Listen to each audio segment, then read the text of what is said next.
உறவுகளே, மீண்டும் ஒரு உலக நகர்வுகள் நிகழ்வினூடாக உங்கள் அனைவரையும் சந்திப்பதில் மகிழ்ச்சி. இன்றைய இந்த நிகழ்ச்சியில் நான் ஆஸ்திரேலியாவிலிருந்து அருள், என்னுடன் இங்கிலாந்திலிருந்து இராணுவ புலனாய்வு மற்றும் அரசியல் பொருளாதார ஆய்வாளர் கலாநிதி அருஸ் இணைந்து கொள்ளுகின்றார். வணக்கம் அருஸ். வணக்கம் அருள். இலக்கு நேர்களுக்கு அன்பு கலந்த வணக்கம். நேற்று வரையிலே, அதாவது ஈரான் மீது அமெரிக்காவினுடைய 5வது அலை தாக்குதலை தொடர்ந்து அமெரிக்கா செய்து கொண்டிருக்கின்றது. நிறைய இடங்களிலே குண்டு வீசி கொண்டிருக்கிறது. பதிலுக்கு ஈரானும் எங்கே எல்லாம் அமெரிக்க தளங்களிலும் இருக்கின்றனவோ, எங்கே இருந்தெல்லாம் அவர்களுடைய அதாவது ஏவுகணை வீச்சுகள் இருக்கின்றனவோ அது நோக்கி பயங்கரமான தாக்குதல்கள் நடைபெற்றுக் கொண்டிருக்கின்றன. நிறைய சேதங்களை பெற்றிருப்பதாகவும் இருக்கின்றது. எங்கள் நேர்களுக்காக அந்த விவரங்களை கொஞ்சம் விரிவாக கூறுங்கள். இன்றும் 5வது இரவு அமெரிக்காவின் மத்திய கட்டளை மையம் சென்ட்காம் என்று சொல்கின்ற அந்த மத்திய கட்டளை மையம் தெரிவித்திருக்கின்றது 2 மணி 2 PM கிழக்கு நேரத்தின் படி தாங்கள் மீண்டும் தாக்குதலை நடத்தி இருப்பதாக, அதாவது 5வது இரவு தாக்குதலை நடத்தி இருப்பதாக கூறியிருக்கிறது. நேற்று முழுவதும் ஈரான் கூடுதலாக இந்த ஹோமூஸ் பகுதிகளை சுற்றி தான் பெருமளவில் தாக்குதல்கள் இடம்பெற்றிருந்தன. அந்த தீவு பகுதிகளெல்லாம் கூடுதலாக தாக்கப்பட்டிருந்தது. ஹெஷேம் தீவாக இருக்கலாம், சிரிக் தீவாக இருக்கலாம், பந்தர் அப்பாஸ் பகுதியாக இருக்கலாம், பல இடங்கள். அதே போல சபகார் துறைமுகமும் தாக்கப்பட்டிருந்தது. ஆனால் இன்று கூறியிருக்கிறார்கள் அந்த சில ஏவுகணைகள், அதாவது ATACMS என்ற அந்த குறுந்தூர ஏவுகணைகள் குவைத்திலிருந்து ஏவப்பட்டதை காணொளிகள் மூலம் காட்டியிருக்கிறார்கள். அதே சமயம் UAE-யிலிருந்து வந்த ட்ரோன் ஒன்றும் வந்து இந்த பந்தர் அப்பாஸ் பகுதியை சுற்றும் போது ஈரான் சுட்டு வீழ்த்தியதாக. அப்ப இந்த நாடுகளும் மறைமுகமாக ஈரானுக்கு எதிரான போரில் ஈடுபட்டிருக்கிறார்கள் என்பதைத்தான் இப்போது ஈரான் கூற முற்பட்டு நிற்கின்றது. அதே நேரம் நீங்க பார்த்தீங்கன்னு சொன்னால் இந்த ஏபில் பகுதி, ஈராக்கின் ஏபில் பகுதியில் இருக்கின்ற அமெரிக்காவின் தூதரகத்துக்கு அண்மையாக இருக்கின்ற விமான நிலையத்துக்கு பாதுகாப்பாக, அமெரிக்கா தூதரகத்துக்கும் பாதுகாப்பாக பயன்படுத்தப்பட்டிருந்த பெட்ரியாட் ரக ஏவுகணை தொகுதியை வந்து ஷாஹித் 136 ட்ரோன் வந்து இன்று தாக்கி அளித்த காணொளிகளை செய்மதிகள் வெளியிட்டிருக்கின்றன. அதே நேரம் குவைத் மீதும் ஈரான் தாக்குதலை நடத்தி இருக்கின்றது. ட்ரோன்களை தாங்கள் சுட்டு வீழ்த்தியதாக குவைத் கூறியிருக்கின்றது. பந்தர் அப்பாஸ் பகுதியில் அமெரிக்காவின் FLM 136 லூகாஸ் என்ற FPV ட்ரோனையும் வந்து ஈரான் சுட்டு வீழ்த்தியதாக கூறியிருக்கின்றது. இந்த FLM 136 ட்ரோன் வந்து நீங்க பார்த்தீங்கன்னு சொன்னால் ஈரான் ஷாஹித் 136 அப்படியே நகல் எடுத்து அமெரிக்கா செய்த ட்ரோன்கள் தான் அது. அதே மாதிரியான ஒரு ரிவர்ஸ் இன்ஜினியரிங் என்று சொல்லலாம். ஜோர்டான் பகுதியையும் ஈரான் தாக்கி இருக்கின்றது. ஜோர்டான் பகுதியில் இடம்பெற்ற தாக்குதல்களில் எண்ணெய் களஞ்சியங்கள், கம்யூனிகேஷன் சிஸ்டம், ரடார் பகுதிகள் தாக்கி அளிக்கப்பட்டதாக கூறப்படுகிறது. ஈரான் ஒன்றைக்கு, அதாவது இந்த ஆய்வாளர்கள் என்ன கூறுகிறார்கள் என்று சொன்னால், ஈரான் ஏன் ஜோர்டானை இந்த தடவை ஜோர்டான் மீதுதான் அதிக தாக்குதல்கள் இடம்பெறுகின்றன. ஏனென்று சொன்னால் இந்த சவுதி அரேபியா மற்றது இந்த பஹ்ரைன், கட்டார், குவைத் போன்ற இடங்களில் இருக்கிற தளங்கள் எல்லாம் ஈரானால் கடுமையாக தாக்கப்பட்ட தளங்கள். ஜோர்டானில் தான் இப்போது இருக்கின்ற அமெரிக்காவின் வான்படைகளாக இருக்கலாம், இன்டர்செப்டர்ஸ்களையும் அதிகம், ஏவுகணைகளை அதிகம் வைத்திருக்கிறார்கள். என்றால் ஜோர்டானில் இருந்துதான் இஸ்ரேலை நோக்கி ஏவப்படுகின்ற ஏவுகணைகளை இடைமறிப்பதுண்டு பெருமளவில். இப்போது அந்த இஸ்ரேலின் வான் பாதுகாப்பை முறியடிக்க வேண்டும் என்று சொன்னால் ஜோர்டான் வான் பாதுகாப்பை முறியடிக்க வேண்டும். அதைத்தான் இந்த ஈரான் தனக்கு கிடைக்கின்ற சந்தர்ப்பங்களை பயன்படுத்தி தெளிவாக ஒவ்வொரு எதை அழிக்க வேண்டுமோ அதை நொக் அவுட் பண்ணி கொண்டு வருவதாக கூறப்படுகிறது. எனவேதான் இந்த மார்க் எஸ்பர் வந்து முன்னாள் பாதுகாப்பு செயலாளர் அமெரிக்காவின், அவர் கூறியிருக்கின்றார் என்று சொன்னால், தனியாக வான் தாக்குதல் மூலம் நீங்கள் இந்த போரை வெல்ல முடியாது. நீங்கள் இந்த போரை, பொருளாதார தடைகளை முற்றாக போட்டு ஒரு கடுமையான தாக்குதலை நடத்த வேண்டும். இல்லை என்று சொன்னால் நீங்கள் ராஜதந்திர வழியால் தான் இந்த பேச்சுக்களை, இந்த பிரச்சனைக்கு ஒரு முடிவை கொண்டு வர முடியும் என்று கூறியிருக்கிறார். இதே நேரம் அமெரிக்காவின் இந்த ஏபிசி நியூஸ் செய்தி நிறுவனம் என்ன போட்டிருக்கிறது என்று சொன்னால், அமெரிக்க அதிபருக்கும் அமெரிக்காவின் பாதுகாப்பு செயலாளர் பீட் ஹெக்ஸத்துக்கும் இடையில் கருத்து வேறுபாடுகள் தோன்றியிருப்பதாகவும், பீட் ஹெக்ஸத்தை அமெரிக்க அதிபர் வெளிப்படையாக பாராட்டி பேசினாலும் மறைமுகமாக அவர் தனது அதிருப்தியை தெரிவித்து ஏமாற்றத்தை தெரிவித்திருப்பதாகவும் அந்த ஏபிசி சிபிஎஸ் நியூஸ் செய்தி நிறுவனம் தெரிவித்திருக்கிறது. என்னென்று சொன்னால், அதாவது இந்த போர் தொடங்குவதற்கு முன்னர் ஈரானிய அணுசக்தி ஒப்பந்தத்தை நிராகரித்தது ஒரு தவறு என்று இப்போது ட்ரம்ப் உணர்வதாகவும், அதுவே இந்த போர் நீடிக்கிறதுக்கு காரணம் என்றும் அவர் உணர்ந்து கொள்வதாகவும், கூட்டுப்படை தலைவர் ஜெனரல் டேனியல் ஹெயின் கூறிய கருத்துக்கள் எச்சரிக்கைகளையும் பாதுகாப்பு செயலாளர் பீட் ஹெக்ஸத் புறந்தள்ளி இந்த போரை ஒரு தீவிரமான அணுகுமுறையை அவர்தான் மேற்கொண்டார் என்று சொல்லி உங்களுக்கு தெரியும். இந்த இலங்கை கடற்பகுதியில் வைத்து தாக்கப்பட்ட ஈரானிய கப்பல் தொடர்பான முடிவுகளையும் அவர்தான் எடுத்திருந்தார். ஒரு தீவிரமான போக்கைத்தான் அவர் எப்போதும் கையாள்வதுண்டு. அப்ப இந்த போர் எதிர்பார்த்ததை விட மிகவும் சிக்கலானதாகவும் நீண்டதாகவும் மாறியதற்கு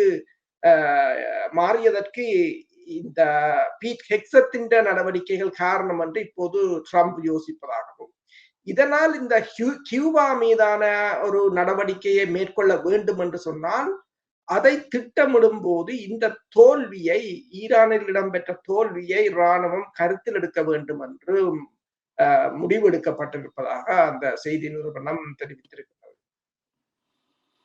ஆமா, இப்பொழுது முக்கியமான கேள்வி என்னவென்றால், எந்தவித தங்குதடங்களும் இல்லாமல் அமெரிக்க விமானங்கள் ஈரானுக்குள்ளே நுழைந்து தாக்குதல்களை தொடர்ந்து 5வது நாளாக நடத்தி கொண்டிருக்கின்றன.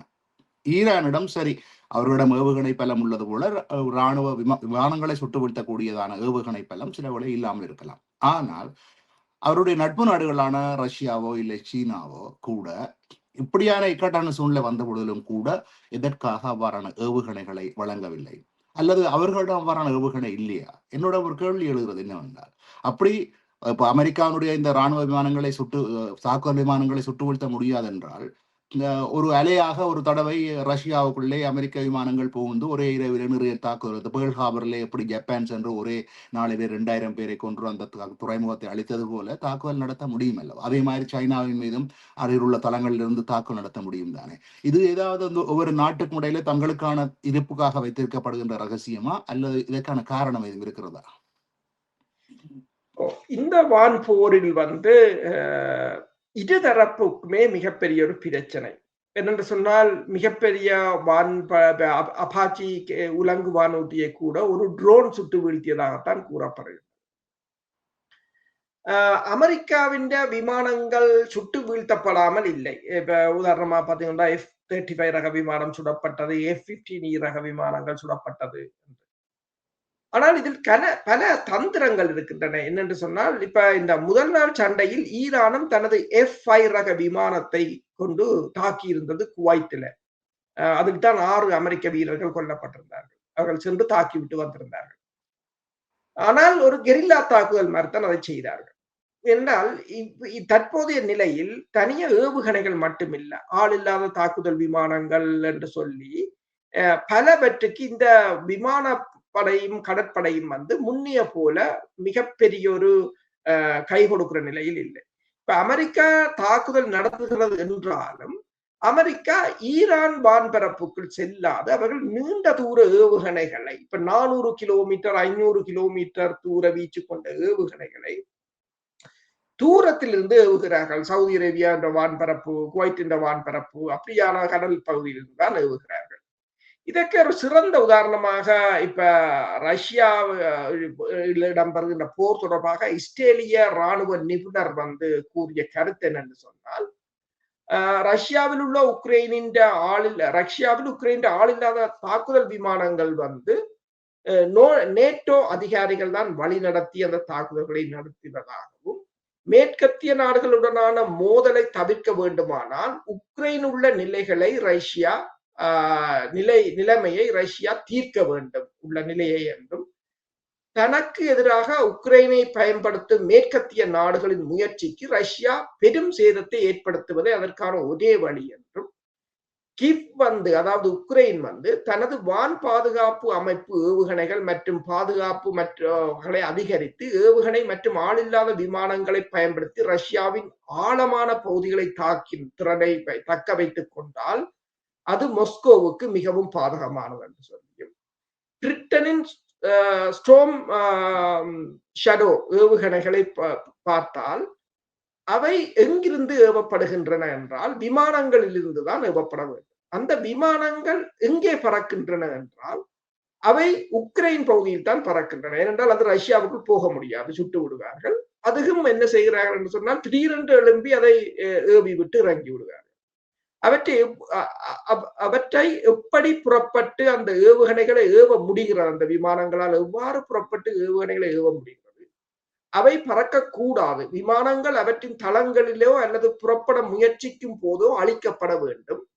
ஈரானுடனான போரின் போது எதிரி விமானங்கள் புறப்பட துணியவில்லை என்றும், அவ்வாறு செய்தலை விரைவாக சுட்டு வீழ்த்தி வான்படையை முடக்கினால்தான் போரை கட்டுப்பாட்டுக்கு கொண்டு வரலாம் என்று கூறியிருக்கிறது. நீங்கள் கூறுறதையும் அவர் கூறுறதையும் சரியாகத்தான் இருக்கு. ஈரானும் ஆனால் இப்ப அமெரிக்காவின் பலத்தையும் ஈரான் பலத்தையும் பார்த்தால் மலைக்கும் மடுவுக்குமான. இப்ப அமெரிக்காவின் பாதுகாப்பு செலவினம் கடந்த 2025ஆம் ஆண்டை நான் கூறினேன் என்று சொன்னால் $893 பில்லியன், கிட்டத்தட்ட இலங்கையின் மொத்த ஜிடிபி 8 மடங்கு. ரஷ்யாவின் பாதுகாப்பு செலவினம் 60 பில்லியன் தனியா. இப்ப ஈரானிய நீங்கள் பாத்தீங்கன்னா இன்னும் சரியான குறைவாகத்தான் இருக்கு.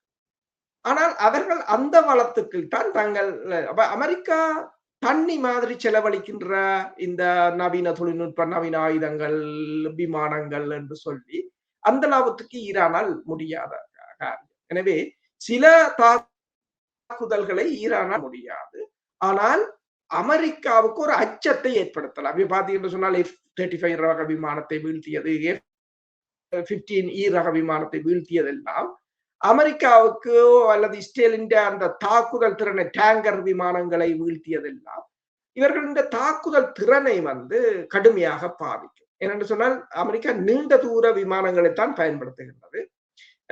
F-15E நீண்ட தூர தாக்குதல் விமானம். ஆனால் அதற்கும் அவர்கள் எரிபொருளை நிரப்ப வேண்டும்.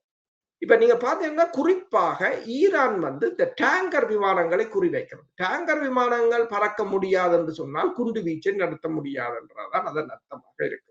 எனவேதான் இப்ப கூறியிருக்கிறார்கள், இப்ப பென் கொரியர் விமானப்படை தளத்தில் இஸ்ரேலில கிட்டத்தட்ட 38 டேங்கர் விமானங்கள் நிற்கின்றன. அதுதான் இப்போது ஈரான் குறியாக இருக்கலாம் என்றும், எனவே இஸ்ரேல் சொல்லி இருக்கிறது அதுல இருந்து அதை அகற்ற சொல்லி, ஏனென்றால் அதுல ஒரு 10 டேங்கர் விமானம் சேதமடைந்தாலே இந்த குண்டு வீச்சுக்களை அவர்கள் நடத்துவது கடினமாக இருக்கும் என்று கூறுகிறார். தெளிவான விளக்கம் தந்திருக்கிறீர்கள். இப்பொழுது நான் மத்திய கிழக்கிலே உள்ள இந்த நாடுகள் மீது, அதாவது ஈரான் தாக்குதல் இப்போது பரவலாக நடைபெறுகிறது. இனிமேல் திருப்பவும் ஐக்கிய அரபு அமீரகத்தில் உள்ள நாடுகள், குறிப்பாக துபாய் மற்றும் அபுதாபி போன்ற இடங்களுக்கு தாக்குதல் நடத்தக்கூடும். இங்கே அதே அளவு வெளிநாட்டு தொழிலாளர்கள் தான் இருக்கிறார்கள். இந்த நாடுகளில் எல்லாம் வெளிநாட்டு தொழிலாளர்கள் தான் இருக்கிறார்கள். தொடர்ந்தும் அவர்கள் இவ்வாறு தாக்குதல்கள் நடைபெறுமாக இருந்தால் அவர்களுடைய எதிர்காலம், அவர்கள் நாட்டுக்கு செல்ல வேண்டி வரும். ஏற்கனவே நான் கூறியது போல இந்தியாவும் தனது தொழிலாளர்களை நாட்டுக்கு அழைத்திருந்தது. அதுபோல நேற்றைய இன்னொரு அறிக்கையிலையும் இந்தியா கூறியிருக்கிறது, இந்திய மாலுமிகளை 15,000 இந்திய மாலுமிகளை நாட்டுக்கு திரும்புமாறுதான் கேட்டிருக்கிறது. குறிப்பாக காரணம் அவர் சொல்லியிருக்கிறாருன்னா 20,000 கப்பல்களிலே இந்திய மாலுமிகள் வேலை செய்கிறார்கள். அதில் குறிப்பாக இப்ப இந்த ஹோர்மோஸ் நீரிணைக்குள்ளால் வருகின்ற மாலுமிகள், இது ஒரு பெரிய உலக அளவிலான ஒரு பெரிய பொருளாதார பிரச்சனையாக மாறப்போகிறது. அதாவது தொடர்ந்து இவ்வாறு தாக்குதல் நடந்தால் போன தொழிலாளர்கள் திரும்பி வர மாட்டார்கள், அங்கே தொழிலாளர் பற்றாக்குறை வரும், பொருளாதார இழப்புகள் வரும், அப்படி நிறைய பிரச்சனைகள் இருக்கின்றன. அதே நேரத்தில் இன்னொன்றும் கவுதிகளும் இப்பொழுது சவுதியின் மீது தாக்க போவதாக எச்சரிக்கிறார்கள். அப்ப சவுதி அரேபியாவுக்கும் அதே நிலைமை வரப்போகிறது. அதை பற்றி கொஞ்சம் விளக்கமாக கூறுங்கள். என்பதான் என்னென்று சொன்னால், இப்போது நீங்கள் கூறியது போல இப்ப இந்தியா இன்று கூறியிருக்கின்றது, அதாவது தங்கள் மாலுமிகளை இந்த ஹோமூஸ் நீரிணையின் ஊடாக இந்திய மாலுமிகளை செல்லும் கப்பல்களில் இந்திய மாலுமிகளை பணியமர்த்த வேண்டாம் என்று கப்பல் உரிமையாளர்களுக்கு இந்தியா இப்போது ஒரு அறிவித்தலை விட்டிருக்கிறது. அதாவது இந்திய கப்பல் போக்குவரத்து தலைமை இயக்குநரகம் அந்த நிறுவனம் கப்பல் உரிமையாளர்கள், கப்பல் மேலாளர்கள் மற்றும் ஆட்சேர்ப்பு நிறுவனங்களுக்கு மறு உத்தரவு வரும் வரை ஹோமூஸ் நீரிணை வழியாக பயணம் மேற்கொள்ளும் கப்பல்களில் இந்திய மாலுமிகளை பயன்படுத்த வேண்டாம் என்று கூறியிருக்கிறார்கள். ஏனென்று சொன்னால் உங்களுக்கு தெரியும், இந்த ஈரானுக்கு எதிரான அமெரிக்கா இஸ்ரேல் போர் தொடங்கியதில் இருந்து, அதாவது பிப்ரவரி 28ஆம் நாளிலிருந்து ஹோமூஸ் நீரிணை மற்றும் அதனை சுற்றியுள்ள ஓமான் வளைகுடா போன்ற கடல் பகுதிகளில் நடந்த தாக்குதல்களில் குறைந்தது 14 மாலுமிகள் கொல்லப்பட்டிருக்கிறார்கள் என ஐக்கிய நாடுகள் சபை கடந்த வாரம் தெரிவித்திருக்கிறது. ஜூன் 9ஆம் நாள் இடம்பெற்ற ஓமான் கடற்கரைக்கு அப்பால் இடம்பெற்ற தாக்குதலில் கூட இந்திய மாலுமிகள் 3 பேர் கொல்லப்பட்டிருந்தார்கள். அது அமெரிக்கா ஹெல்ஃபயர் ஏவுகணை மூலம் அதை தாக்கியிருந்தது. இப்ப நீங்கள் சொன்னது போல இந்த தற்போதைய நிலையில் இந்த ஹவுதீஸ்களை பொறுத்தவரையில், அதாவது அன்சரல்லா அமைப்பை பொறுத்தவரையில் அவர்கள் இன்று ஒரு தெளிவான அறிக்கையை விட்டிருக்கிறார்கள். என்னென்று சொன்னால், இந்த சவுதிக்கு நேற்று நாங்கள் பேசியிருந்தோம், அன்சரல்லா அமைப்பினரின் சானா விமான நிலையத்தை சவுதி அரேபியா தாக்கியிருந்தது. அதற்கு பிறகு அவர்கள் பதிலடியை கொடுத்திருந்தார்கள். அதுக்கு பிறகு அந்த போர் நின்று விட்டது. ஆனால் இன்று அந்த அமைப்பின் தலைவர் அப்துல் மலிக் அல் ஹூதி சவுதி அரேபியா குறித்து கூறியது, அவர்கள் சானா விமான நிலையத்தை தாக்கி பகல் நேரமே தங்கள் ஆக்கிரமிப்பு நடவடிக்கையை ஆரம்பித்திருந்தனர் என்றும், அங்கு அவர்களுக்கு அதை தாக்குவதற்கு அவர்களுக்கு எந்த நியாயமும் இருக்கவில்லை என்று சொல்லியும், அந்த விமான நிலையத்துக்கும் அவர்களுக்கும் எந்த தொடர்பும் இருக்கவில்லை என்று சொல்லியும், தாங்கள் எந்த தவறும் செய்யவில்லை என்றும், அவர்கள் எங்களை தாக்கி குறிவைக்கும் போது நாங்கள் சும்மா இருக்க வேண்டும் என்று எவ்வாறு எதிர்பார்க்கிறார்கள் என்று கேள்வி எழுப்பியிருக்கிறார். உண்மையான நிலைப்பாடு இதுதான். நீங்கள் சானாவை தாக்கினால் நாங்கள் ரியாத்தை தாக்க வேண்டும். நீங்கள் ஒரு துறைமுகத்தை தாக்கினால் நாங்கள் உங்கள் துறைமுகத்தை தாக்க வேண்டும். நீங்கள் எங்களை முற்றுகையிட்டால் நாங்கள் உங்களை முற்றுகையிட வேண்டும். அப்படித்தான் அவர் கூறியிருக்கிறார். அதே நேரம் அவர் என்ன கூறியிருக்கிறார் சொன்னால், எங்களை ஏன் முற்றுகையிடவும் பட்டினி போடவும் எங்கள் சொந்த எண்ணெய் மற்றும் எரிவாயு வளங்களை பயன்படுத்தும் உரிமையை பறிக்கவும் நீங்கள் விரும்புகிறீர்கள். ஒவ்வொரு வீட்டிலும் வலியையும் துயரத்தையும் ஏற்படுத்தி எங்களை ஏன் பட்டினியால் துடிக்க வைக்க விரும்புகிறீர்கள். சவுதி அரேபியாவின் ஆக்கிரமிப்பு நடவடிக்கையில் ஈடுபடும் போது இனி நாங்கள் அதை சும்மா வேடிக்கை பார்த்து கொண்டிருக்க மாட்டோம். அவர்கள் தவறு செய்பவர்கள், ஒடுக்குமுறையாளர்கள் மற்றும் ஆக்கிரமிப்பாளர்கள் என்று ஒரு கடுமையான எச்சரிக்கையை விட்டது போலதான் இந்த அறிக்கையை அவர்கள் விட்டிருக்கிறார்கள். அதே நேரம் இப்ப நீங்கள் சொன்னது போல இந்த ஹோமூஸ் நீரிணை தொடர்பாக இந்த செய்தி நிறுவனம் ஒன்று கூறியிருக்கிறது என்று சொன்னால், இந்த ஆப்பிரிக்காவுக்கும் அரேபிய தீபகற்பத்துக்கும் இடையே உள்ள ஒரு குறுகிய நீர்ப்பரப்பு உலகளாவிய கடல் வழித்தடத்தில் கிட்டத்தட்ட 15% எண்ணெயை கையாளுகிறது என்று சொல்லியும், அது என்னென்று சொன்னால் இந்த செங்கடல், அந்த செங்கடலை மூடச் சொல்லி இப்போது ஈரான் கூறியிருக்கின்றது அன்சரல்லா அமைப்புக்கு என்று சொன்னால், அதாவது தங்கள் உட்கட்டுமானங்கள் எரிசக்தி நிலையங்களை தாக்கினால் நீங்கள் இதனை மூடுங்கள் என்று உத்தரவிட்டிருப்பதாக கூறப்படுகிறது. இப்ப அது தொடர்பாகத்தான் கூறுகிறார் என்ன சொன்னால், அந்த நீர்ப்பரப்பு 15% எண்ணெயை கையாளுகிறது என்றும், 2023 நடந்த அந்த அன்சரல்லா அமைப்புக்கும் அமெரிக்காவுக்கும் இடையிலான மோதல்களின் போது அது மூடப்பட்டது மட்டுமல்லாது, அங்கு உங்களுக்கு தெரியும் இஸ்ரேலின் கேலக்சி லீடர் என்ற கப்பலையும் கடத்தி சென்றிருந்தார்கள். அதே போல மெர்க்ஸ் என்ற கப்பல் தாக்கி அழிக்கப்பட்டிருந்தன. அமெரிக்கான விமானம் தாங்கி கப்பலில் இருந்த 3 F-18 ரக விமானங்கள் வீழ்ந்திருந்தன. அப்ப ஒரே இரவில், அதாவது அந்த வழித்தடம் தாக்கப்பட்ட போது ஒரே இரவில் ஆப்பிரிக்காவை சுற்றி கப்பல்கள் செல்லும் பாதையை மாற்றியிருந்தன. ஆனால் அது கூடுதலாக 6500 கிலோமீட்டர் கூடுதல் தூரத்தையும் 10 நாட்கள் கூடுதல் நேரத்தையும் எடுத்திருந்தது. பப் அல் மண்டே பற்றி கேள்விப்படாத நகரங்களில் உள்ள கடைகளில் இருக்கின்ற ஷெல்ஃப்கள், அலுமாரிகளில் இருக்கின்ற பொருட்களின் விலை கூட அந்த மக்களுக்கு தெரியாமையே ஏறி இருந்தான்னு கூறியிருந்தார். அதாவது சில நகரங்கள், சில கிராமங்களில் உள்ள மக்களுக்கு இந்த கடற்பகுதி எங்க இருக்குன்றே தெரியாது. ஆனால் அதுக்கான விலையை அவர்களும் செலுத்தி இருந்தார்கள் என்று கூறியிருக்கிறது. எதுவுமே அதாவது எதுவுமே வெளிக்காட்டப்படாமல் பணவீக்கம் ஏறி இருந்தது. சரக்கு போக்குவரத்து சற்று தாமதமானது. ஆனால் செய்திகள் பேர்ந்து வேறு பக்கம் திரும்பிவிட்டன. இப்போது ஹோமுஸ் நீரிணை சீர்குலைந்திருக்கின்றது. அதாவது சுயஸ் கால்வாய் வர்த்தகம் முற்றாக சரிந்து விட்டது. சவுதி அரேபியா ஒரு குறுக்காக தரைப்பாதையை அமைத்து லொரிகளில் சரக்குகளை கொண்டு செல்கின்றன. உலகளாவிய சரக்கு போக்குவரத்து அமைப்பு ஒரே நேரத்தில் 3 நெருக்கடிகளை சந்தித்து நிற்கின்றது. ஆனால் இது இப்போதுதான் ஆரம்பம் என்று கூறியிருக்கிறார்கள். இதன் தாக்கம் இனி வருங்காலத்தில் தான் தெரியும் என்று. இந்த விலையேற்றங்களும் மக்களுக்கு பழகி போய் விடுகின்றன. கடந்த 2 வருடமாக இந்த செங்கடல் பகுதியால் இடம்பெற்ற சம்பவத்தில் ஏறின விலைகள் இறங்கவில்லை. ஆனால் மக்களுக்கு அதை அதனுடன் பழகிவிட்டார்கள் என்று கூறுகிறார். நல்லது. குறிப்பாக இந்த செங்கடலை மூடுவதாக இருந்தால் சோமாலியாவும் தான் மூடுவதாக எச்சரித்திருந்தது. ஏனென்றால் சோமாலிலாந்தை இஸ்ரேல் பிரித்து தனி நாடாக கொடுத்ததிலிருந்து 2 பக்கத்தாலையும் தாக்குதல் நடக்குமாக இருந்தால் செங்கடலுக்கான நிலைமை ஆபத்தாகத்தான் முடியும். அதே நேரத்தில் நீங்கள் குறிப்பிட்ட ஒரு விடயத்தோடு இன்னொன்றை நான் ஒரு தகவலை கூற விரும்புகிறேன். அதாவது இந்த மத்திய கிழக்கில் இவ்வளவு பிரச்சனை நடந்து யுனைடெட் அரபு எமிரேட்ஸ், அதாவது அந்த நாட்டில் உள்ள துபாய் என்கின்ற நகரம், அங்கேதான் நாங்கள் முதல் குறிப்பிட்டிருந்த வெளிநாட்டு முதலீடுகள் நிறைய இருக்கின்றன, வெளிநாட்டு முதலீட்டாளர்கள் இருக்கிறார்கள் என்று.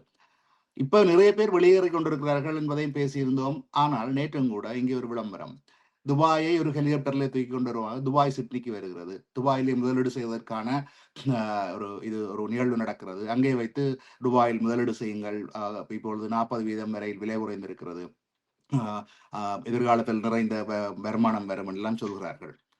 இப்படி மலிவான நேரங்கள் சிலர் யோசிக்க கூடும், 40% கழிவிலே துபாயிலே முதலீடு செய்தால் என்ன என்று கூட யோசிக்க கூடும். அதாவது இந்த சண்டை தொடர்ந்து இருக்க போவதில்லை என்று ஒரு நாள் அதற்கு பெருமதி இருக்கும் என்று கூட. அதை பற்றி என்ன நினைக்கிறீர்கள்? என்னென்று சொன்னால் எல்லா நாடுகளின் வர்த்தகமும் கடும் நெருக்கடியை சந்தித்திருக்கின்றன.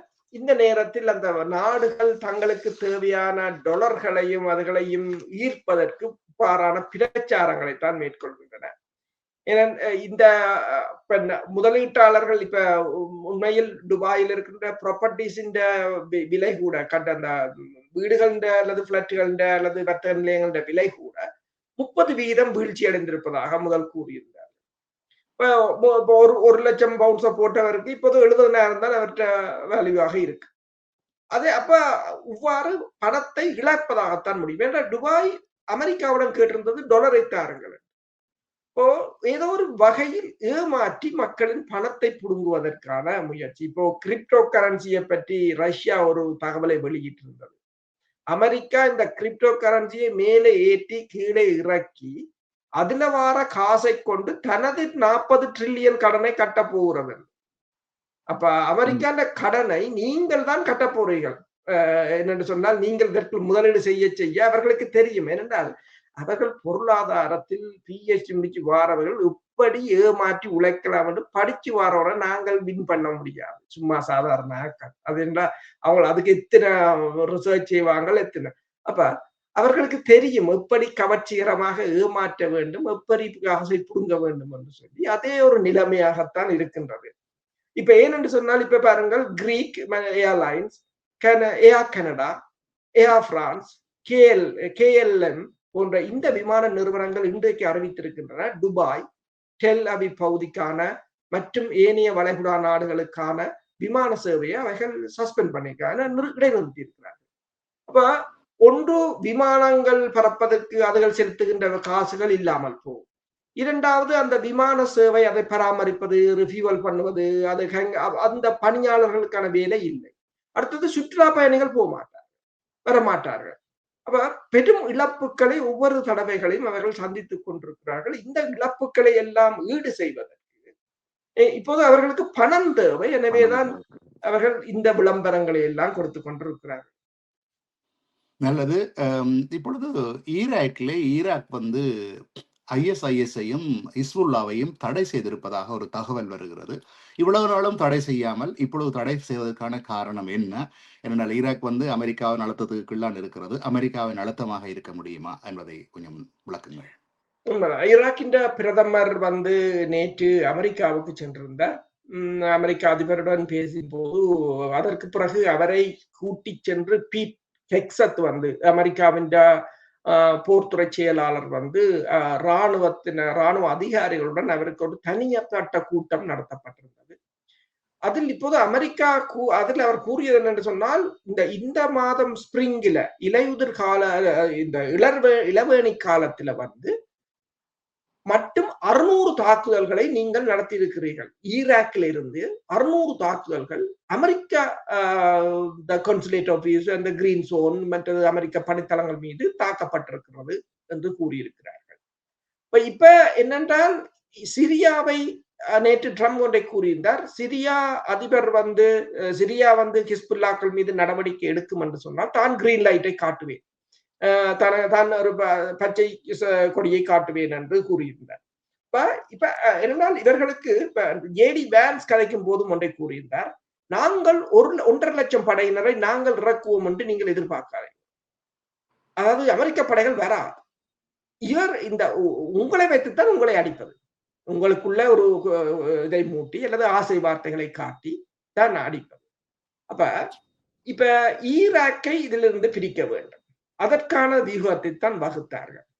போறதுக்கு முதலே, அமெரிக்காவுக்கு வாஷிங்டனுக்கு போறதுக்கு முதலே பிரதமர் கூறியிருந்தார், இந்த வருகிற செப்டம்பருக்கு இடையில் ஈராக்கில் இருக்கின்ற ஈரான் ஆதரவு படையினர் அனைவரும் ஆயுதங்களை ஒப்படைக்க வேண்டும் என்று சொல்லி கூறியிருந்தார். அது எவ்வளவு தூரத்துக்கு போறது தெரியும். அடுத்தது இந்த அயத்துல்லா ஹமேனியின் இறுதி ஊர்வலத்துல பெரும் மில்லியன் கணக்கான ஈராக்கிய மக்கள் கலந்து கொண்டது அமெரிக்காவுக்கு கடும் விசனத்தை ஏற்படுத்தி இருந்தது. அதுவும் ஒரு பிரச்சனையாக இருந்தது. அதற்கு பிறகுதான் இப்போது ஈராக் பிரதமர் இப்போது ஹிஸ்புல்லாக்களையும், அந்த தனிய ஹிஸ்புல்லாக்களை தடை செய்தால் விடயம் தெரிஞ்சு விடும் என்றதுக்காக அதோட சேர்த்து ISIS என்றது இல்லாத ஒரு அமைப்பையும் அதுல சேர்த்து ஹிஸ்புல்லாக்களையும் தடை செய்திருக்கிறார்கள். அதே சமயம் இன்று ஈராக்குகளால் சிரியா ஊடாக ஹிஸ்புல்லாக்களுக்கு சென்ற ஆயுத லொரி ஒன்றை கைப்பற்றி இருக்கிறார்கள். அதை சிரியாவில் வைத்துத்தான் கைப்பற்றி இருக்கிறார்கள். அதில் கிட்டத்தட்ட 100 இந்த FPV ட்ரோன், அந்த ஃபைபர் ஆப்டிக்ஸ் ட்ரோன்ஸ்கள் இருந்திருக்கின்றன. மற்றது டேங்கிகளுக்கு எதிராக பயன்படுத்துகின்ற உந்துகணை செலுத்திகள் என்று பெருமளவான ஆயுதங்களை இன்று கைப்பற்றி இருக்கிறார்கள். ஹிஸ்புல்லாக்களை பலவீனப்படுத்துவதற்கான வியூகத்தை வகுக்கிறார்கள். சவுதி அரேபியாவை கொண்டு இந்த அன்சரல்லா அமைப்பை பலவீனப்படுத்துவதற்கான வியூகத்தை வகுக்கிறார்கள். அடுத்தது ஈரான் மீதான தொடர்ச்சியான தாக்குதல். இப்ப ஈராக் போன்ற நாடுகளுக்கு இருதலை கொள்ளி எறும்பு நிலை, அதாவது ஏற சொன்னால் எருதுக்கு கோவம், இறங்க சொன்னால் முடவனுக்கு கோவம் என்று சமாளித்துக் கொண்டு போக வேண்டிய சூழ்நிலை தான் பல நாடுகளுக்கு இருக்கின்றன. அதனால் நாங்கள் நேற்றும் கூட இந்தியாவை பற்றி பேசும்பொழுது நாங்கள் எதற்காக அமெரிக்கா பக்கமாக நிற்கிறது என்று கூட பேசியிருந்தோம். சில வேளைகளிலே இந்த யுத்தங்கள் நடக்கிற காலப்பகுதியிலே நாடுகள் எடுக்கின்ற அந்த சரியான முடிவுகள் சில நேரம் ராஜதந்திர முடிவாக தங்களுடைய நாட்டுக்கு நலன் சார்ந்து எடுப்பதாகத்தான் நல்ல தீர்மானம் என்று சொல்வார்கள். 2ஆம் உலக போரிலே வின்சன் சர்ச்சில் அவர்கள் தங்களுடைய நாட்டை ஹிட்லர் கைப்பற்ற போகிறார், எல்லோரையும் கொல்ல போகிறார் என்கின்ற பொழுது இளைஞர்கள் எல்லோரையும் வேறு நாடுகளுக்கு அனுப்பி அங்கே சென்று தங்கியிருங்கள், படியுங்கள், யுத்தம் முடிந்த பின்னர் நாட்டை கட்டி எழுப்புங்கள். அதே போல இலங்கை கூட நீங்கள் பார்த்திருப்பீர்கள், இறுதி யுத்தத்தின் பொழுது எல்லா நாடுகளும் எதிரும் புதிருமான நாடுகளில் எல்லாம் தங்களுக்கு வசமாக எடுத்துக்கொண்டார்கள். பாகிஸ்தானையும் உதவிக்கு எடுத்துக்கொண்டார்கள், அதே நேரத்தில் இந்தியாவையும் உதவிக்கு எடுத்துக்கொண்டார்கள், சைனாவிடமிருந்து உதவி பெற்றார்கள், உக்ரைனிடமிருந்து உதவி பெற்றார்கள், ஐரோப்பிய நாடுகளிலிருந்து உதவி பெற்றார்கள், அமெரிக்காவிடமிருந்து உளவு தகவல் பெற்றார்கள்.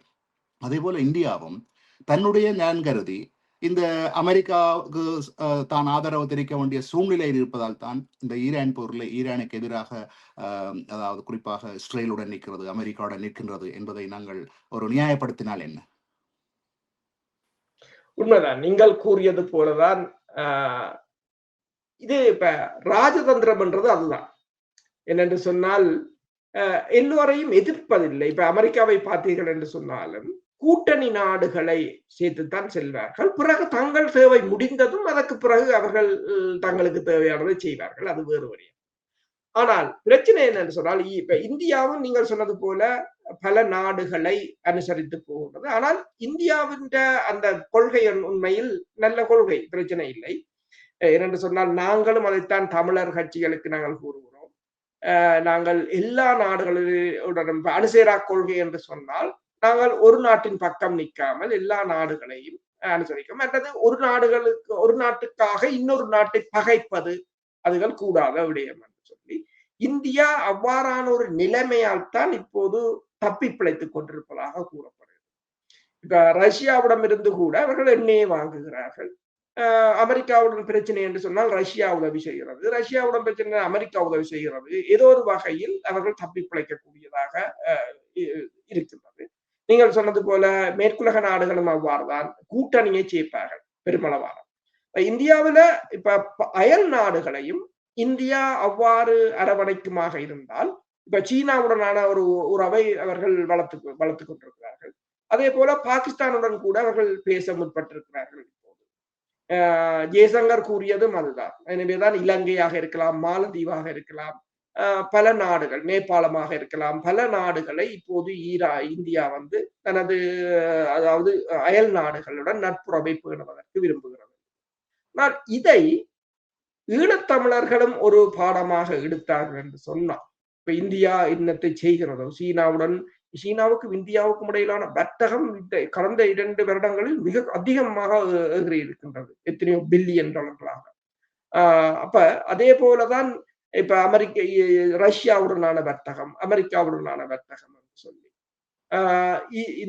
இந்தியாவை பொறுத்தவரையில் இந்தியா அதாவது முன்னே காலத்தில் இருந்தே அந்த அணுசேரா கொள்கை என்ற ஒரு கொள்கையில் தான் இருந்து கொண்டிருக்கிறது. ஆனால் அது இந்தியாவுக்கு ஒரு பிரச்சனை என்னவென்று சொன்னால், அந்த கொள்கையிலிருந்து இந்தியாவை விடுபட வைப்பதற்குத்தான் அமெரிக்கா வந்து இவ்வளவு அழுத்தங்களையும் சில சமயங்களில் போடுவது. ஆம், அப்ப இந்த இடத்திலே நான் ஞாபகப்படுத்துவதற்காக கூறுகிறேன். நான் முன்னர் கூறியது ஒன்றுதான். நாடுகள் என்ற அடிப்படையிலே நீண்ட காலமாக கோபப்பட்டமாக வக்கிர உணர்வுகளோடோ அல்லது எதிரியாகவோ பார்க்கப்படக்கூடாது. ஏனென்றால் முதல்ல அதாவது ஜெர்மனி 2ஆம் உலக யுத்தத்திலே ஜெர்மனியை அமெரிக்கா கைப்பற்றியிருந்தது. பின்னர் அவர்கள் இப்பொழுது நண்பர்கள். 2ஆம் உலக யுத்தத்தின் பொழுது ஜப்பான் மீது அணுகுண்டு போட்டு 2 நகரங்களையே முழுமையாக அழித்தது அமெரிக்கா. இன்றைக்கு நிறைய 2 பேரும் நண்பர்கள். ஏன் வியட்நாமில் கூட 20 வருடம் அவர்கள் செய்யாத அழிவில்லை. அங்கு வியட்நாம் ஓர் மியூசியத்துக்கு போய் பார்த்தமாக இருந்தால் அந்த அழிவுகளை பார்க்கின்ற பொழுது ஒரு மனிதனால் ஜீரணிக்க முடியாத அழிவுகளை செய்த அவர்களோடு இப்ப அவர்கள் உறவாக இருக்கிறார்கள். ஆகவே தனி மனிதர்கள் என்றால் இந்த வன்மத்தை தொடர்ந்து பாதுகாப்பது தனது தனிப்பட்ட புகழ், பெருமை அல்லது விட்டுக் கொடுப்பின்மை என்றது. ஆனால் நாடுகள் என்று வருகின்ற பொழுது இந்த அதாவது விட்டுக் கொடுப்புத்தன்மை, சகிப்புத்தன்மைகள் இருப்பது தானே வரலாற்றில் தெரிகிறது. அதே போல தமிழர்களும் அந்த விட்டுக் கொடுப்புக்கு வர வேண்டிய சூழ்நிலையில் இருக்கிறார்கள் அல்லவா? அதை பற்றி கொஞ்சம் விளக்குங்கள். இது தொடர்பாக பல விவாதங்கள் இருந்தன. இப்ப இந்தியா எல்லோரோடும் பழகுகிறது, எல்லா நாடுகளையும் அனுசரித்து போகிறது, அணுசேரா கொள்கை என்றாலும் அந்த இந்தியர்கள் என்ற தங்கள் இறமையை விட்டுக் கொடுக்கவில்லை. அதற்கு நின்று கொண்டு நீங்கள் எல்லா நாடுகளிடம் பழகலாம், அது வேறு விடயம். இப்ப விடுதலை புலிகள் நாட்களை நீங்கள் பார்த்தீர்கள் என்று சொன்னால், விடுதலை புலிகளின் பிரதான எதிரியார் இலங்கை அரசு, இலங்கை படைகள். ஆனால் கைகுலுக்கினார்கள். கைதிகள் பரிமாற்றத்தின் போது கைகுலுக்கினார்கள், அவர்களுக்கு சாப்பாடு கொடுத்தார்கள், அவர்களுக்கு உணவில்லை என்றால் உணவையும் கொடுத்தார்கள், அது பிரச்சனை இல்லை. பேச்சுவார்த்தைக்கு அழைத்த போதெல்லாம் போனார்கள். எதிரி என்று சொல்லிவிட்டு அவர்கள் பேசாமல் இருக்கவில்லை. ஆனால் ஏன் அப்படி துணிஞ்சு போனார்கள்? தங்கள் கொள்கையில் இந்திய அமைதிப்படை வெளியேற்றுவதற்காக பிரேமதாசாவுடன் சேர்ந்து இந்திய அமைதிப்படையை வெளியேற்றினார்கள் என்றதையும் அதே நேரம் இந்தியாவையும் அவர்கள் இறுதி வரையிலும் தேசிய தலைவர் கூறியது ஒன்றுதான், அது எங்கள் நட்பு நாடு என்று கூறினார். நட்பு நாடு இந்தியா பகைமையா இருந்தாலுமே அவர் ஒரு நாளும் வெளிப்படையாக இந்தியாவை பேசியதோ அல்லது சீனாவை பேசியதோ அல்லது எந்த நாடுகளையும் அவர்கள் விமர்சிக்க, அதுதான் ராஜதந்திரம் என்று கூறுவது அதைத்தான். பிரேமதாசாவுடனான அந்த உடன்படிக்கையாக இருக்கலாம், ஏன் இந்திய படையினருடனான சண்டை நடைபெற்று தீவிரமாக 87ஆம் ஆண்டிலிருந்து சண்டை நடைபெற்றுக் கொண்டிருக்கிறது. அதற்கு முன்னர் ரோவுடனான ஒரு தொடர்பாடலை பேணுவதற்கு இப்ப தூதரகங்கள் மாதிரி விடுதலை புலிகளும் தமிழ்நாட்டில் ஒருவரை வைத்திருந்தார்கள். ரோ அதிகாரிகளுடனான தொடர்புகளை பேணுவதற்கு. பிறகு இந்தியாவுடன் சண்டை ஆரம்பித்த பிறகு அங்கிருந்து தகவல் அனுப்பியிருந்தார்கள். இனி இது தேவையோ, நாங்கள் இந்தியாவுடன் சண்டை பிடிக்கிறோம், இனி என் ரோவோடு. அதுக்கு தேசிய தலைவர் அனுப்பின பதில் இல்லை, அந்த தொடர்பு அப்படியே இருக்கட்டும், தேவைப்படும். நாங்கள் இந்தியாவுடன் பேசவும் முற்படலாம். இப்ப சண்டை பிடிக்கிறோம், நாளைக்கு பேச்சுவார்த்தை என்று தரும். அப்ப அவங்க தொடர்பு கொள்ள வேண்டும் என்றாலும் உங்களுக்கு ஒரு ஆள் தேவை, பேச வேண்டும் என்று சொன்னால். அப்ப நீங்க அந்த தொடர்பு அப்படியே இருக்கட்டும் என்றுதான் கூறினார்களே தவிர அதை முறித்து கொண்டு கோபம், உன்னுடன் நான் கோபம், என்னுடன் நீ கோபம் என்று. ஏனென்றால் அரசியல் இது ஒரு தேசம் சார்ந்தது. உங்கள் இறமைக்குள் இருந்து கொண்டு இன்றைக்கு பாருங்கள், பலரும் கூறுகிறார்கள் அவரை இலங்கை அரசு கூட நீங்கள் பார்த்தீங்கன்னா மஹிந்த ராஜபக்ஷாவோ கோத்தபா ராஜபக்ஷாவையோ தனியே தண்டிப்பதால் எங்கள் பிரச்சனை முடியாது. அத்தனை இலங்கை அரசுகளும் இனப்படுகொலையில் பங்குதாரர்கள். அது தனிப்பட்ட நபர்களுக்கு எதிரான போர்க்குற்றமாகத்தான் கொண்டு முடிப்பார்கள். ஆனால் எங்களுக்கு தேவையானது அது நீதி கிடைக்க வேண்டும், அது வேறு விடயம். எங்களுக்கு தேவையானது எங்கள் மக்களிடம் மண் விடுதலை. அப்ப அதை நோக்கி நகர வேண்டும் என்று சொன்னால் பல வடிவங்களில் இந்த போராட்டம் நகரும். பல அப்ப நீங்கள் சொன்னது போல அமெரிக்கா ஆயுதம் கொடுத்தான், இஸ்ரேல் ஆயுதம் கொடுத்தான். இப்ப நீங்கள் பார்த்தீங்கன்னு சொன்னால் ஒவ்வொரு சண்டை தொடங்கும் போதும் உக்ரைன் காரன் அடிச்சவன் அழியோனும் அல்லது ஈரான்காரன் ஆயுதம் கொடுத்தவன் அழியோனும். அவங்களெல்லாம் ஆயுதத்தை வித்தவர்கள், வியாபாரிகள். அப்ப என்னென்று இவன் அமெரிக்காவோட, ஆனால் இதுவரையில் நாங்கள் அமெரிக்காவில் இருக்கின்றோம், பிரித்தானியாவில் இருக்கின்றோம், பிரான்சில் இருக்கின்றோம், எல்லா இடத்திலும் நாங்கள் இருக்கின்றோம். இந்த நாடுகள் தான் இணைந்து செய்தார்கள். ஏன் இன்று நீங்களும் நானும் இருந்து எந்த நாடுகளை விமர்சிக்கிறோமோ அந்த நாடுகள் இருந்து பேசிக் கொண்டிருக்கிறோம். இந்த சாதுவா இந்த அடிப்படை இதை கூட நாங்கள் புரிந்து கொள்ளவில்லை என்று சொன்னால் எங்கள் போராட்டத்தை நகர்த்த முடியாது. அது இதே ஒரு சிலர் தங்கள் தனிப்பட்ட பிரச்சனைக்காக அல்லது தனிப்பட்ட இதுக்காக இவற்றை தூண்டி விடுவதே தவிர உண்மையாக நாங்கள் ஒரு விடுதலைக்காக போராடுவோமாக இருந்தால் எங்கள் இறமைக்கு நின்று கொண்டு நாங்கள் யாருடனும் பேசலாம். இப்ப அண்மையில் கூட இந்த விஜய் காங்கிரசுடன் கூட்டு வைத்த போது கூட பலர் என்னிடம் கூட கேள்வி கேட்டார்கள்.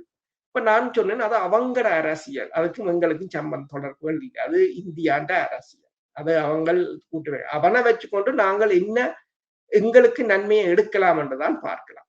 இனி விஜய் வந்தால் கிட்டத்தட்ட 20-30 வருஷம் அவற்றை ஆட்சிதான் போகும். அப்ப 20-30 வருஷமும் நாங்கள் எதிர்கட்சிக்கு போட்டு ஆளுங்கட்சியை பகைச்சு கொண்டு இன்னும் எங்களுடைய இனத்துக்கு நாசத்தை நாங்கள் செய்ய முடியாது. அடுத்ததாக நாங்கள் அப்ப அவர்கள் என்ன கேட்டார்கள், என்ன அப்படி சொல்றீங்களா, அப்படி என்றா இலங்கை அரசாங்கத்தோடும் கதைக்கலாம் என்று சொல்றீங்களா? நான் சொன்னேன், விடுதலை புலிகள் இலங்கை அரசாங்கத்தோட கதைக்காம இஸ்ரேலுடைய காய்ச்சோம். நீங்கள் உங்கள் இலங்கைக்குள்ள உள்ள பிரச்சனை தீர்க்க வேண்டும் என்று சொன்னா இலங்கை அரசாங்கத்தோட நான் கதைக்குவோம், வேற யாரோட நாங்கள் கதைக்கிறது? உண்ட கொள்கையிலிருந்து விலகாமல் நீங்கள் இருக்கும் வரையிலும் யாரோடும் கதைக்கலாம். சரி, இப்ப என்னட்ட கேள்வி கேட்டவர்கள் கூட இலங்கைக்கு எந்த இலங்கை தூதரகத்துல விசா எடுத்து தானே போறீங்க. அப்ப இலங்கையோட கோபம் வந்துட்டு இந்தியா தூதரகத்துல விசா எடுத்து கொண்டு போறீங்க இல்லதான்? யதார்த்தம் சில யதார்த்தங்களை புரிந்து கொண்டோம் என்று சொன்னால் எங்களுக்கு எங்களை போராட்டத்தை அங்கே கொண்டு போறது இலகுவாக இருக்கு. சரி, நாங்கள் இது நீண்ட ஆய்வாக எடுத்து விட்டோம். அடுத்து இஸ்ரேல் பக்கம் வருவோம். ஜேடி வான்ஸ் அவர்கள் இஸ்ரேலிய பிரதமரை மிகவும் சாடி இருக்கிறார். இந்த ஈரானுடான யுத்தத்துக்கு முழுவதுக்குமான அவர்கள்தான் காரணம், இன்றைய நிறுத்த முறிவுக்கும் அவர்கள்தான் காரணம் என்று அது பற்றிய தகவல்களை கொஞ்சம் வழங்குங்கள். ஜேடி வான்ஸ் மிக கடுமையாக இஸ்ரேலை சாடி இருக்கின்றார். அதாவது அவர் அளித்த நேர்காணலில் கூறியிருக்கின்றார், இஸ்ரேலிய அரசாங்கத்தின் பிரதிநிதிகள் அமெரிக்காவில் பொதுமக்களின் கருத்தை திசை திருப்பி போரை ஒரு கால வரையறையின்றி தொடரும் வண்ணம் அந்த போரை அந்த நிலைக்கு இழுத்து செல்கிறார்கள். அது தங்களுக்கு தெரியும் என்றும் அமெரிக்காவின் துணை அதிபர் தெரிவித்திருக்கிறார். அவர் இது தொடர்பில் மேல கூறியது என்று சொன்னால், நன்கு நிதி அளிக்கப்பட்ட ஒரு குழு, அதாவது பணத்தை பெற்று பண உதவி செய்யப்பட்ட ஒரு குழு பேச்சுவார்த்தைகளை சீர்குலைத்து சாத்தியமான எந்த ஒரு உடன்படிக்கையையும் எட்ட விடாது அதனை அழிக்க முயற்சிக்கிறது என்றும் அது அவரது கூற்றுப்படி சில தனிநபர்கள் ட்ரம்பின் முன்னாள் ஆலோசகர் ஒருவரிடமிருந்து பணத்தை பெறுகிறார்கள் என்றும் அதற்கு பதிலாக அந்த நபர் இஸ்ரேலிய அரசாங்கத்தின் பிரதிநிதிகளிடமிருந்தும் இழப்பீட்டை பெறுகிறார் என்றும் இந்த நபர்கள் என்னை தாக்கி, அதாவது வேன்ஸையும் தாக்கி, நாம் ஈரானுடன் பேச்சுவார்த்தை நடத்தக்கூடாது என்றும் இராணுவ நடவடிக்கையை தொடர வேண்டும் என்றும் கூறுகிறார்கள். ஏதாவது நல்லது நடக்கும் வரை குண்டு வீசுவோம் என்று நீங்கள் சும்மா சொல்லிவிட முடியாது. அந்த அணுகுமுறை ஒருபோதும் பலன் அளிக்காது என்று கூறியிருக்கிறார். அது தொடர்ச்சியாக குண்டை வீசிக் கொண்டிருப்பதால் எதுவும் நடக்காது என்றுதான் கூறுகிறார். ஈரானியர்களுடன் பேச்சுவார்த்தை நடத்துவது சாத்தியமற்றது என்று கூறும் அமெரிக்கர்கள் மீது எனக்கு எரிச்சல் வருகிறது. அப்படியானால் உங்கள் தீர்வு என்னென்று கூறுகிறார், கேட்கிறார். அதாவது அவர்கள் கேட்கிறார் என்று சொன்னால், பேச்சுவார்த்தை நடத்துவது சாத்தியமில்லை என்று நீங்கள் சொன்னால் சரி, நீங்கள் ஒரு தீர்வை முன்னுக்கு வைங்க என்றுதான் அவர் கேட்கிறார். ஒப்பந்தத்தை தாக்குவதற்காக சில செல்வாக்கு மிக்கவர்களுக்கு பணம் கொடுக்கப்படுகிறது. ஈரானின் ஆட்சியை மாற்றுவதற்காக நாங்கள் 1.5 லட்சம் படையினரை அனுப்ப போவதில்லை. நாங்கள் அந்த நடவடிக்கையை எடுக்கவும் மாட்டோம். இராணுவ தலையீடுகள் மற்றும் ஆட்சியை மாற்றுவதற்காக ஆயிரக்கணக்கான வீரர்களை அனுப்பும் காலம் எல்லாம் மலையேறிவிட்டது. மக்கள் தங்கள் தலைவிதியை தாங்கள் தான் தீர்மானிக்க வேண்டும். எங்கள் இராணுவம் அவர்களுக்கு பதிலாக வராது என்று அவர் கூறியிருக்கிறார். அப்ப இது பெரிய சர்ச்சையை ஏற்படுத்தியிருக்கிறது ஜேடி வேன்ஸின் இந்த கருத்து. இது தொடர்பில் அமெரிக்காவின் வெள்ளை மாளிகை பேச்சாளர் கரோலினிடம் கேட்ட போது அவா கூறியிருக்கிறார் என்று சொன்னால், ட்ரம்பும் ஜேடி வேன்ஸும் ஒரே பக்கத்தில் தான் இருக்கிறார்கள், அவர்களுக்குள் ஒரு பிரச்சனையும் இல்லை. ஜேடி வேன்ஸ் கூறியது அத்தனையும் உண்மைதான். இந்த பேச்சுவார்த்தைகளை குழப்பி அமெரிக்காவுக்குள் ஒரு பிரச்சனையை உண்டு பண்ணுவதற்கு சில நாடுகளும் சில நபர்களும் முற்படுகிறார்கள் என்றதை அவாவும் உறுதிப்படுத்தி இருக்கின்றார். அதே போல பூட்டினும் என்று ஒன்றை சொல்லி இருக்கின்றார் அமெரிக்க அதிபருக்கு, நீங்கள் வெளிநாட்டு பிரச்சனைகளை பார்ப்பதற்கு முன்னர் உங்கள் நாட்டில் இருக்கின்ற உள்நாட்டு பிரச்சனையை பாருங்கள் என்று சொன்னால், உள்நாட்டுக்குள்ளேயே இப்போது மிகப்பெரிய குழப்பங்கள் வரக்கூடிய ஒரு நிலை இருக்கின்றது. அல்லது நாங்கள் இப்பொழுது ரஷ்யா உக்ரைனை பற்றி பார்ப்போம். ரஷ்யாவுக்கும் உக்ரைனுக்கும் இடையிலே இறந்த இராணுவத்தின் உடல்கள் பரிமாறப்பட்டிருக்கின்றன. அந்த எண்ணிக்கையிலே கூட யாருக்கு இழப்பு அதிகம் என்பது தெரிவதாகவும் தெரிகிறது. அதே நேரத்தில் உக்ரைனிலே மக்கள் வீதியில் இறங்கி போராட்டம் நடத்துகிறார்கள் என்ற ஒரு செய்தியும் வந்திருக்கிறது. அது பற்றிய மேலதிக தகவல்களை வழங்குங்கள் நேயர்களுக்காக. அதாவது செலன்ஸ்கி ஜோஹான் கம்ரா என்றவரை இடைக்கால பாதுகாப்பு அமைச்சராக நியமித்திருக்கின்றார். சட்ட நடைமுறைகளுக்கு பிறகு அவரை நிரந்தரமாக பாதுகாப்பு அமைச்சராக நியமிக்க போவதாகவும் கூறியிருக்கிறார். அவர் இந்த புதிதாக நியமிக்கப்பட்டவர் உக்ரைன் பாதுகாப்பு சேவை என்று சொல்கின்ற SBUவின் மேஜர் ஜெனரல் தர அதிகாரி. அந்த சிறப்பு SBUவின் சிறப்பு நடவடிக்கைகளுக்கு பொறுப்பாக இருந்த அந்த A மையத்திற்கு, அதாவது அல்பா பிரிவு என்று சொல்கின்ற அந்த பிரிவுக்கு தலைமை தாங்கியவர் என்று சொல்லியும், இந்த பிரிவு அந்த கண்ணுக்கு தெரியாத இலக்குகளை முறியடிக்கிறதுல நிபுணத்துவம் பெற்றது என்று கூறியிருக்கிறார். ஆனால் அதாவது பாதுகாப்பு அமைச்சர் பெரோடாவை செலன்ஸ்கி அவர்கள் நீக்கியதை தொடர்ந்து, நீக்கி போட்டி வரை புதிதாக போட்டதை தொடர்ந்து, அதே சமயம் அங்கு போராட்டங்கள் வெடித்திருக்கின்றன. உக்ரைனில் பல தடவைகள் இது இடம்பெற்றிருக்கிறது. முதல் இருந்த முப்படைகளின் தளபதி சலுஸ்னியை நீக்கியிருந்தார். அவர்தான் பிறகு பிரித்தானியாவுக்கான தூதுவராக பிரித்தானியா அவரை ஏற்றுக்கொண்டிருந்தது. இவர்கள் இரண்டு சொன்னால் இருவருக்கும் இடையில் ஒரு கிளாஷ் வரப்போது, ஒரு மோதல் வரப்போது என்றதை உணர்ந்ததும் தங்கள் திட்டம் பிரச்சனையாகி விடும் என்றதால் உடனடியாகவே பிரித்தானியா அவரை இங்கு கொண்டு வந்தது. இப்போது 2வது தடவையாக இது இடம்பெற்றிருக்கிறது என்று சொன்னால் அங்கு கடுமையான ஊழல்கள் தான் இதற்குரிய காரணம். இப்ப போராட்டக்காரர்கள் என்ன சொல்கிறார்கள் என்று சொன்னால், இராணுவ நிர்வாகம் உத்தியை விட விசுவாசத்துக்கே முன்னுரிமை அளிப்பதாக குற்றம் சாட்டியிருக்கிறார்கள். அதாவது முன்னர் பதவியில் இருந்த பாதுகாப்பு அமைச்சர் மிகவும் ஒரு தரம் மிக்கவர் என்று சொல்லியும் நிபுணத்துவம் பெற்றவர் என்று சொல்லியும் கூறியிருக்கிறார்கள். ஆனால் இந்த கூட்டத்துக்கு பேச வந்த செலன்ஸ்கி இந்த முறை புல்லட் ப்ரூஃப் கிளாஸ் பாக்ஸுக்குள்ள இருந்துதான் பேசியிருக்கிறார். என்னும் போது உக்ரைனில் வந்து அந்த உள்ளகத்திலேயே ஒரு முரண்பாடுகள் தோன்றி இருப்பதைத்தான் இது காட்டக்கூடியதாக இருக்கிறது.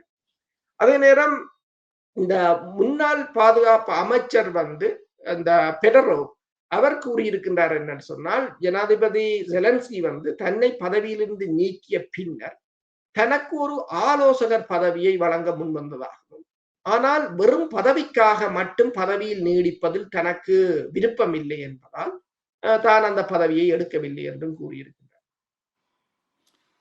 ஆம், ஒரு யூத இனத்தவரை உங்கள் தலைவராக தெரிவு செய்துவிட்டு இப்பொழுது நீங்கள் ஆர்ப்பாட்டம் செய்வதில் என்ன பிரயோசனம்? இத்துடன் அதே சமயம் நீங்கள் கூறியது போல இன்று உடலங்களை ஒப்படைத்திருக்கிறார்கள். ரஷ்யா வந்து 501 உக்ரைன் படை வீரர்களின் உடலங்களை ஒப்படைத்திருக்கிறது. உக்ரைன் வந்து 31 ரஷ்ய வீரர்களின் உடலங்களை ஒப்படைத்திருக்கிறது. இந்த சடலங்களின் விகிதாசாரத்தை பார்க்கும்போது உங்களுக்கு விளங்கும் எந்த தரப்பில் அதிக இழப்புகள் இருக்கிறது. இத்துடன் இன்று இந்த நிகழ்வை நாங்கள் நிறைவு செய்து கொள்ள இருக்கின்றோம்.